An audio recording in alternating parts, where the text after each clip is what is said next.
ॐ सोमनाथाय नमः।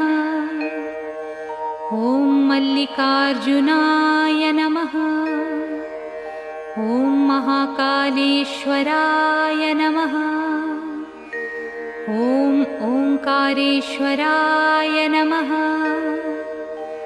ॐ वैद्यनाथाय नमः। ॐ भीमशंकराय नमः। ॐ रामेश्वराय नमः। ॐ नागेश्वराय नमः। ॐ विश्वेश्वराय नमः। ॐ त्र्यंबकेश्वराय नमः।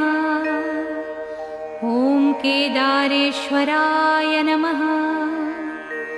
ॐ भुस्मेश्वराय नमः।